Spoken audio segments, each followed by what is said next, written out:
ಏಕದಂತ ಗಣಪತಿ. ಏಕದಂತ ಗಣಪತಿಯನ್ನು 32ನೇ ರೂಪಗಳಲ್ಲಿ 22ನೇಯವನೆಂದು ಹೇಳಲಾಗಿದೆ. ಏಕ ಅಂದರೆ ಒಂದು, ಮೊದಲನೆಯದೆಂದು ಸೂಚಿಸುತ್ತದೆ. ದಂತ ಎಂದರೆ ಹಲ್ಲು, ಒಂದೇ ಹಲ್ಲನ್ನು ಹೊಂದಿರುವ ಏಕದಂತ ಗಣಪತಿ ಎಂದರೆ ಒಂದೇ ದಂತವನ್ನು ಹೊಂದಿರುವ ದೇವರು. ಗಣೇಶನ ದೊಡ್ಡ ಹೊಟ್ಟೆಯನ್ನು ಹೊಂದಿರುವ ದೇವರು ಎಂದು ಹೇಳಲಾಗಿದೆ. ಏಕದಂತ ಗಣಪತಿಯನ್ನು ದೊಡ್ಡ ಹೊಟ್ಟೆಯನ್ನು ಹೊಂದಿದ್ದಾನೆ. ಬೇರೆ ಯಾವುದೇ ರೂಪದಲ್ಲಿ ಕಂಡುಬರುವ ರೂಪಗಳಿಗಿಂತ ಹೆಚ್ಚು ದೊಡ್ಡದಾಗಿದೆ ಮತ್ತು ಅವನು ವಿಶ್ವವನ್ನು ತನ್ನ ಹೊಟ್ಟೆಯಲ್ಲಿ ಸುರಕ್ಷಿತವಾಗಿ ಹಿಡಿದಿಟ್ಟುಕೊಳ್ಳುತ್ತಾನೆ ಎಂದು ಸೂಚಿಸುತ್ತದೆ.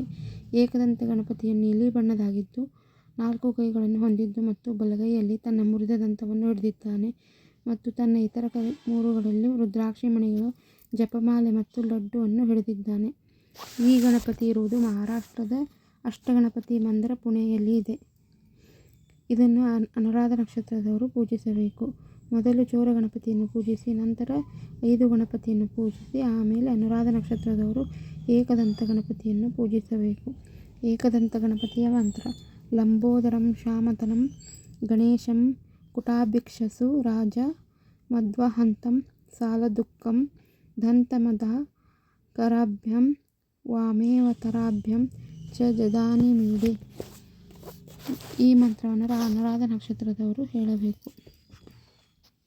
ಈ ಗಣಪತಿಯನ್ನು ಪೂಜಿಸುವುದರಿಂದ ಸಿರಿವಂತಿಕೆ, ಗಣ್ಯತೆ, ಮಾತಾಪಿತೃಗಳ ಪ್ರೇಮ, ಸುಂದರ ದೇಹ, ಅದೃಷ್ಟವಂತರಾಗಲು ಅನುರಾಧ ನಕ್ಷತ್ರದವರು ಪೂಜಿಸಬೇಕು. ಕುಜಶಾಂತಿಗೆ ಏಕದಂತ ಗಣಪತಿಯನ್ನು ಪೂಜಿಸಬೇಕು.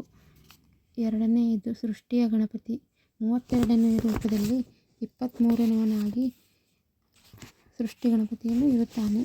ಜ್ಯೇಷ್ಠ ನಕ್ಷತ್ರದವರು ಸೃಷ್ಟಿ ಗಣಪತಿಯನ್ನು ಪೂಜಿಸಬೇಕು.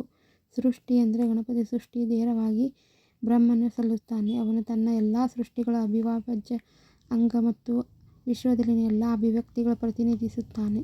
ಸೃಷ್ಟಿ ಗಣಪತಿ ದಯಾಳು ರೂಪವಾಗಿದ್ದು ಕಡು ಕೆಂಪು ಬಣ್ಣ ಕಾಣಿಸಿಕೊಳ್ಳುತ್ತಾನೆ ಮತ್ತು ತನ್ನ ಪ್ರಸಿದ್ಧವಾದ ಇಲಿ ವಾಹನದ ಮೇಲೆ, ಮೂಷಿಕ ವಾಹನದ ಮೇಲೆ ಸಂತೋಷದಿಂದ ಕುಳಿತಿದ್ದಾನೆ. ಅವನು 4 ಕೈಯಲ್ಲಿ ತನ್ನದೇ ಆದ ಮುದ್ರಿತ ದಂತವನ್ನು ಹಿಡಿದು ಮತ್ತು ಮಾವಿನ ಹಣ್ಣನ್ನು ಹಿಡಿದಿದ್ದಾನೆ.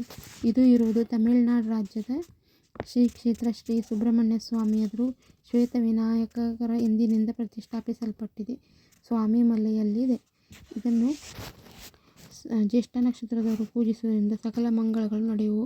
ಶೀಘ್ರ ಅಭ್ಯುದಯಗಳನ್ನು ಹೊಂದಿ ಸರ್ವ ಕಲ್ಯಾಣವನ್ನು ಹೊಂದಲು ಜ್ಯೇಷ್ಠ ನಕ್ಷತ್ರದವರು ಜಾತಕದರು ಸೃಷ್ಟಿ ಗಣಪತಿಯನ್ನು ಪೂಜಿಸಬೇಕು. ಸೃಷ್ಟಿ ಗಣಪತಿಯನ್ನು ಪೂಜಿಸಿ ಸರ್ವ ಶುಭ ಅಭಿವೃದ್ಧಿ ಹೊಂದುತ್ತದೆ ಮತ್ತು ಶುಕ್ರ ಗ್ರಹ ಶಾಂತಿಗೆ ಸೃಷ್ಟಿ ಗಣಪತಿಯನ್ನು ಪೂಜಿಸಬೇಕು. ಸೃಷ್ಟಿ ಗಣಪತಿಯನ್ನು ಪೂಜಿಸುವುದರಿಂದ ಭಗವಂತನು ದಯಾಳು, ಪರಿಗಣನಾಶೀಲ ಅಂಶ ಎಂಬ ದಂತವು ತನ್ನ ಒಂದು ದಂತವನ್ನು ತ್ಯಜಿಸಿ ಇನ್ನೊಂದಿಗೆ ಮತ್ತು ನಿಸ್ವಾರ್ಥ ಪ್ರೀತಿ ಮತ್ತು ಕಲ್ಯಾಣಕ್ಕಾಗಿ ತ್ಯಾಗಕ್ಕೆ ಸಿದ್ಧನಾಗಿದ್ದಾನೆ ಎಂದು ಸೂಚಿಸುತ್ತದೆ. ಸ್ಪಷ್ಟತೆ ಮತ್ತು ತಾರತಮ್ಯದ ಉತ್ತಮ ಪ್ರಜ್ಞೆಯನ್ನು ನೀಡುತ್ತದೆ. ಸೃಷ್ಟಿ ಗಣಪತಿಗೆ ಮಂತ್ರ ಸಂಸ್ಕೃತದಲ್ಲಿ ಇದೆ: ಪಾಶಂಕುಶ ಸದ್ಮನಾಭ್ರ ಫಲವಾನ ಅಕುವಾಹನ ವಿಘ್ನ ನಿಘ್ನಾಶೋನ ದುಸೃಷ್ಟಿ ದಕ್ಷೋ ವಿನಾಯಕ. ಇದು ಸೃಷ್ಟಿ ಗಣಪತಿಯ ಮಂತ್ರ.